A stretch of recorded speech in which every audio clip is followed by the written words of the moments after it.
Well, hello good peoples of the internet and welcome back to my channel. Today something very different. Look at this. This is my new studio Decor and this took me forever and a half to paint because this is no tapestry, no siree. It's all been painstakingly painted with a small paintbrush and that is not an easy thing to say, so try saying that 3 times fast.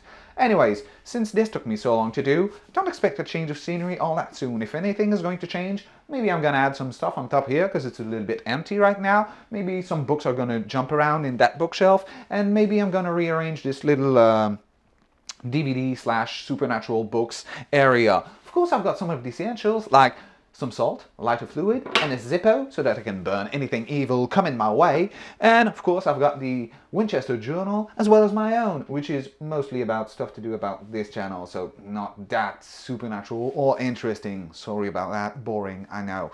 But today we're going to talk about roadmap to season 3 of Supernatural. And look at this, I can just plunk it here instead of carelessly throwing it around, but not breaking anything because it landed on something soft if you remember correctly. Anyways, that being said, let's jump right in, shall we?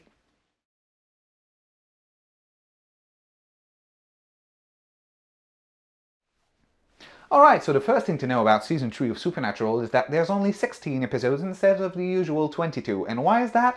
Well, as some of you that are old enough might remember, in 2007-2008 there was this thing called the Screenwriters Guilds of America strike.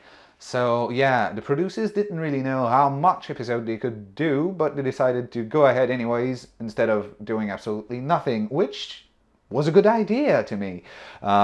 This had the added benefit of kind of cutting the fluff, so there's more important story episodes instead of having some filler episodes in there that can be kind of meh sometimes and sometimes are really good. So yeah, maybe we lost some things, but this gave us a more concise season, which I appreciate. So yeah, with that being said, let's start with episode 1 of season 3, which is The Magnificent Seven. This one I'm going to rate it as M, obviously. When it's the first episode of anything on TV, it's probably a good idea to check it. Kind of gives you the tone of this new season and what to expect from it. So yeah, don't skip it. Plus it's a fun one, even if you've already seen it. There's a couple of jokes here and there that are still good. So yeah, M for mandatory. Moving on to episode 2, which is The Kids Are Alright. And this one I'm going to class it as M because it's a great song by The Who as well as a great album. Because this episode is pretty good, but even if it might not seem that mandatory at first glance, it's because we get introduced to 2 new characters, a mom and a kid, and they're going to be important further down the line, so mostly that's why. But I still like this particular episode because, you know, creepy kid's going to be creepy. That being said, let's move on to number 3, Bad Day at Blackrock.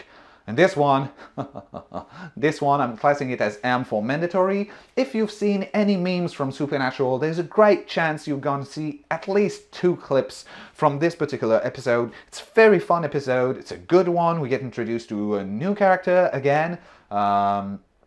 So yeah, don't skip that one. It's fun. It's a little bit out there, but yeah, I kind of like the out there Supernatural episodes. And if you're like me, there's a chance you're gonna like this one a hell of a lot as well. Moving on to episode 4, which is Sin City, and this one I'm having a little bit of a dilemma. So if you've already seen it, probably I'm gonna rate it as R because it's a good episode, but if you've never seen it, I'm gonna rate it as M for mandatory because there's an element of the story that you might want to see, otherwise it's a little out of nowhere, completely out of nowhere, but just a little out of nowhere. So if you want to figure out how this could happen, you got to see that particular episode. Moving on to episode 5, which is Bedtime Stories. That one I'm going to rate it as G for good. I mean, it's competently made and all that, but it doesn't further the plot of this show. Plus, yeah, it doesn't really do it for me. I mean, it's just not my personal shtick. As you can probably guess with the title, Bedtime Stories, this one centers around fairy tales that we recite to our children. For those of us who have children, I don't, but anyways, whatever floats your boat or whatever's your situation. But yeah, it just doesn't really do it for me, but it's not bad, so you can give it a go, but you won't miss anything if you're just there for the story beats. So yeah, this one, G. Moving on to episode 6, which is Red Sky at Morning. This one I'm going to class it as R for recommended because I enjoy it, but I know that some fans don't really enjoy it all that much. But just for some interactions that there are in that particular episode between Sam, Dean, a new character that was introduced in episode 3 back there, Blackrock. I won't mention her name because I won't spoil anything, but basically it's just a name, so maybe I could say it. Whatever, leave it in the comment below if you don't worry all that much about names of characters being introduced, or if you're all caught up with the series, maybe you don't care at all. So anyways, just want to take the pulse a little bit of the usual viewers of my videos, and yeah, just leave a comment please, because it's pretty much empty right now, so I'm kind of hoping I'm doing something right, so maybe just comment below. Anyways, that being said, I enjoyed this one, even if some fans don't really enjoy that, so do give it a shot. I think that you're going to like it. Moving on to episode 7, which is fresh food, and this one I'm going to class it as R, but it could be seen as an M, because one character that we saw in season 2 is going to come back, and yeah, it's kind of the last time. So if you want to know what happens to that particular character, do give it a watch. Plus, I think it's a good episode. That being said, let's move on to episode 8, which is a very supernatural Christmas. This is our first kind of special holiday episode in Supernatural. There's going to be a couple more coming further down the line. Expect some Halloween ones and Valentine's Days and stuff like that. But the first one obviously was a Christmas episode. Oh, damn it, I forgot something. Just let me go and there. I don't know if it shows well on camera. I've never really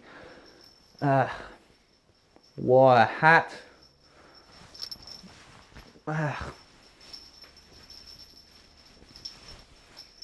I've never really worn a hat whilst on camera. Anyways, this is a Supernatural Christmas hat. Of course it's black because I fucking hate Christmas. Sorry kids, I don't like Christmas. My gig is Halloween, and anyways, it's a good take that off. It's a good Christmas episodes. For even if I don't like Christmas all that much, this does justice to Supernatural and Christmas specials. Plus I like the old school intro that they do in that particular installment of the show. So yeah, do give it a go. It's a fun one, even if you don't like Christmas like me.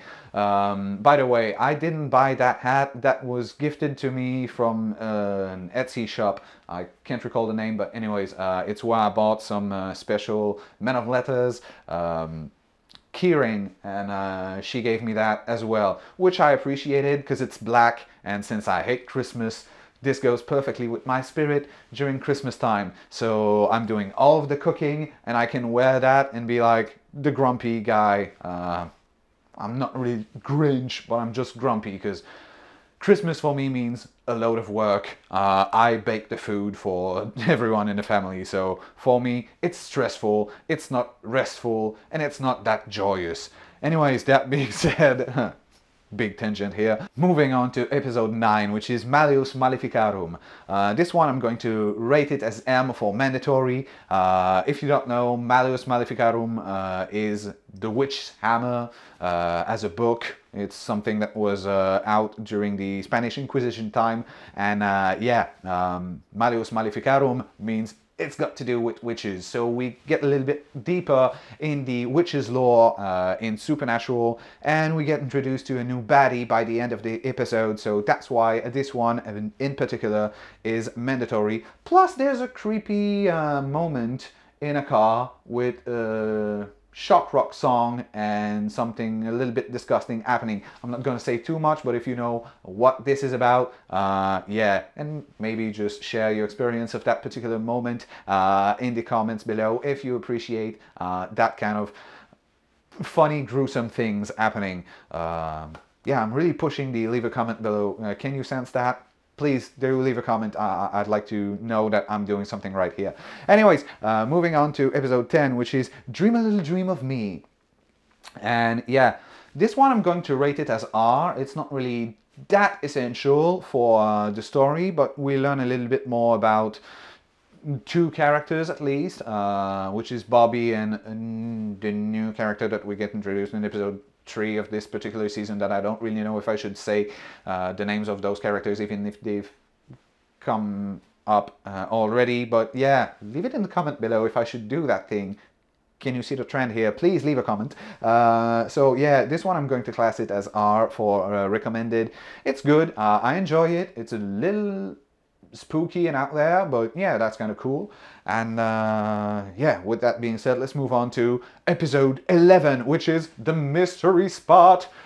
Yeah, just by my tone, maybe you can see that I really enjoy that episode, and I'm not alone in that. It's kind of a fan favorite. We get reacquainted with that character that I said it would take a little bit of time before we see him back in season 2. So yeah, we get reacquainted with that character. It's another out there, funny, weird one. I do love those episodes. Plus, there's a life lesson to be learned there, so that's kind of an important thing to see. Even if it's just a good episode, it's also an important episode. Moving on to episode 12, which is Jus in Bello. This one I'm going to rate it as M. I'm not really sure how to pronounce it, but it seems like no fan does really know how to pronounce it, and everyone has a different way of saying it, because basically it's just Latin and no one really speaks Latin and no one's really sure how to pronounce Latin anymore. So I'm just gonna go ahead with Jus in Bello. Anyways, that episode I'm classing it as M for mandatory. It's a very good one. There's a couple of really funny jokes in there. There's a couple of intense moments, plus it's really important for the whole story of the show. So you should really watch it. It's kind of where a subplot of season 2 and the main plot of season 3 combine together. So it's a very important plot-driven episode, both on the subplot and the plot of the show as a whole. So yeah, do give that one a watch. Moving on to episode 13, which is Ghost Faces. And cue music here, I guess. Ghost Faces! Stay in the kitchen when the kitchen gets hot! Anyways, forgive me about that. This one I'm going to rate it as R for recommended. I think it's a very good episode. It's not very plot driven, so that's why you can skip it. But when I said in season 1 that we're gonna get reacquainted to two blokes, well, this is that particular episode. It's a different way of making a supernatural episode. It's a little bit more found documentary thing than the usual normal setup of our episodes. And if I remember correctly, we don't see our boys right at the beginning. We start with the ghost faces, and yeah, some people hate it, but I think most people love it. So yeah, you should probably watch it. I enjoy it very much. There's a couple of good jokes, and there's one beep of an F-bomb. It's kind of the only thing I think that, the only time I think that there's an F-bomb that's being dropped in Supernatural. So for that reason alone, R recommended, and not R for adult movies. And anyways, moving on to episode 14, which is Long Distance Call. And this one I'm going to rate it as N, because it's been a long time since we had a next plays rating here. Yeah, I don't enjoy it. I think it's a stupid idea for this particular episode.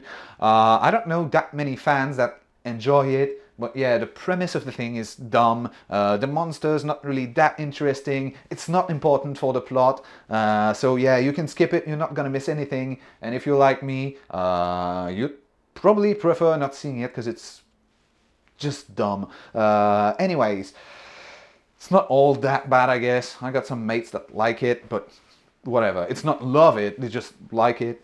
Moving on to episode 15, which is Time Is On My Side. And this one, like some previous ones, I'm going to class it as M for mandatory if you've never seen it, but maybe R for recommended, or maybe even G if you've already seen it, because I think it's an important one. There's a couple of things that happen in there that you kind of need to see, really, to get closure on some stuff. But yeah, it's not the greatest episodes ever, so if you've already seen it, maybe you can skip it If not, you should probably watch it. And finally, episode 16, which is No Rest for the Wicked, which I'm going to class as M because it's a great song by Cage the Elephant. Because it's the last episode of this particular season, and if you want to see what's happening with Dean and all that, you kind of need to watch this one. It's a pretty important one. Plus, I think it's a good one because, creepy kids are gonna be creepy. Yeah, and with that being said, that's kind of all I had for you today. So please like, share, subscribe, comment, all that good stuff. I could even say, ring my bell, if you want to see every time I put out a new video or stuff like that. So yeah, that's pretty much it, and I'll see you around soon. Bye, hunters.